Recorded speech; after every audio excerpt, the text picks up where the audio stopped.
Next देखो, find the number of solution of mod cos x equal to sin x such that x varying from -4 pi to 4 pi. Okay, find the number of solutions find करना है। Function दिया mod cos x equal to sin x, ये given दिया equation. Let's analyse the property of this equation. Left side mod cos x is always non-negative, therefore the right side sin x must also be non-negative. So we must have sine x greater और equal to zero, क्योंकि absolute value है ना, तो sine x हमेशा greater और equal to zero रहेगा। This condition implies that x must be in a interval where sine x is non negative, that is x belongs to 2n pi comma 2n plus 1 pi for any integer n.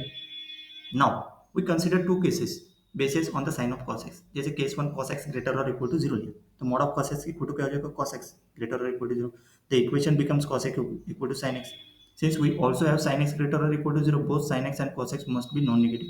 This means x must be in the first quadrant. We can divide by cos x करेंगे, तो divide by cos x कर दिया तो क्या आ जाएगा, cos x not equal to zero. तो क्या आ जाएगा, cos x इक्वल टू मतलब because if cos x equal to zero sin x equal to zero which is impossible as sin square x plus cos square x equal to 1। So इसको divide by cos x कर दिया तो sin upon cos क्या होता है, tan, और left hand side में cos x by cos x 1, तो tan x इक्वल टू क्या आ गया 1। The general solution for tan x equal to 1, x equal to m pi plus pi by 4, where m equal is an integer। ये जो है tan x equal to 1 के लिए x equal to ये रहता है, ये नोट करके लिखते जाओ, मतलब कहीं शॉर्ट नोट्स अपने क्रिएट करो, where m is an integer for x to be an in the first quadrant where sin x greater or equal to 0 and cos x greater or equal to 0, so m must be even integer, so m equal to 2k for some integer k, है ना। यहाँ पे जो है ना x is ना first quadrant में, तो sin x ग्रेटर और equal to zero, cos x greater और equal to zero, so m must be two an even integer, मतलब m equal to 2k put करेंगे, मतलब यहाँ पे m equal to 2k pi plus pi by 4। Solution for this case x equal to 2k pi plus pi by 4। Then cos x less than zero लिया तो mod of cos x क्या हो जाएगा, minus cos x। The equation becomes minus cos x equal to sin x। तो sin x के greater और equal to zero, cos x less than zero, this implies minus cos x is greater than zero.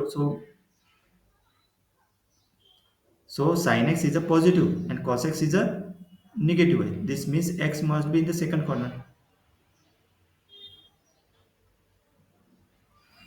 यानी इसका negative करते हैं, cos x less than zero मतलब minus cos x क्या हो जाएगा, ग्रेटर देन जीरो। तो मतलब ये कौन सा क्वाड्रेंट हो गया, ये क्वाड्रेंट हो गया, देखो ये क्वाड्रेंट हो गया सेकंड क्वाड्रेंट, सही है। और इक्विवेलेंट एंगल, तो we can divide by cos x से। cos x क्या था, tan x क्या था, -1 आता है यहाँ पे, तो tan x इक्वल टू -1 लिया तो x equal to m pi minus pi by, तो m pi plus 3 pi by 4 लिख सकते हैं उसको। और फिर m इज एन इंटीजर, तो इसमें फिर से चेक करेंगे, m इक्वल टू 2k मतलब सेकंड क्वाड्रेंट में sin x ग्रेटर और इक्वल टू cos x, तो m must be an even integer रहेगा, तो 2k पाई मतलब x equal to 2k pi plus 3 pi by 4, 2k pi plus pi by 4 यहाँ पे first case में। Combining both cases, the general solution of x equal to 2k pi plus pi by 4, देखो यहाँ पे 3 pi by 4 मतलब वो उसी में आता है ना, इसी में आता है 2k pi plus pi by 4 में, है ना, मतलब 2k pi plus 3 pi by 4 for any integer के द जनरल सॉल्यूशंस आर, मतलब इसमें अगर k इक्वल टू 2 3 इंट के इक्वल टू यहाँ पे इंटीजर n, यहाँ पे 2k pi plus pi by 4, 2k pi plus 3 pi by 4, तो k इक्वल टू यहाँ पे 0 1 2 पुट करते जाएंगे तो वैल्यू क्या आएगा 1 2 3, मतलब ये है ना सेम, मतलब 2k pi plus pi by 4 और एक 2k pi plus 3 pi by 4, ये हो गए जनरल सॉल्यूशन उसके। यस, ये फर्स्ट क्वाड्रेंट के हिसाब से, ये सेकंड क्वाड्रेंट के हिसाब से। ओके,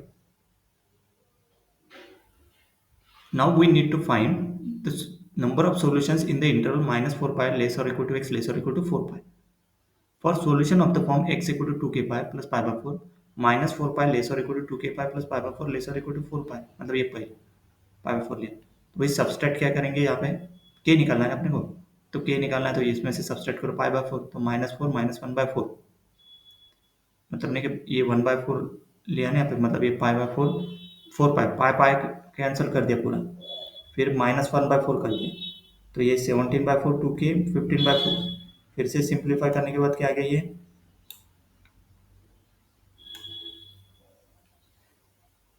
देखो ये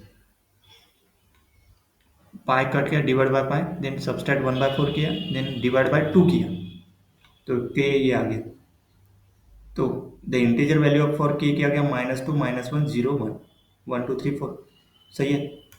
अभी नेक्स्ट द सॉल्यूशंस के इक्वल टू -2, देखो यहाँ पे ये है, दिस गिव्स 4 सॉल्यूशंस, तो के इक्वल टू -2 एक्स क्या आएगा, एक्स आएगा, एक्स इक्वल टू आएगा -15/4, के इक्वल टू -1 एक्स आएगा -7/15, एंड के इक्वल टू 0 एक्स आएगा π/4, एंड अगेन के इक्वल टू 1 पे एक्स आएगा 9π/4। सही है, the solutions of the form this one. अभी देखो ये इसका के क्या आएगा -2.3, यस। अभी ये डिफरेंट है, मतलब ये ना दो जनरल सॉल्यूशन है। कौन से ये दोनों डिफरेंट है। एक पहले केस में ये आ गया पूरी वैल्यू।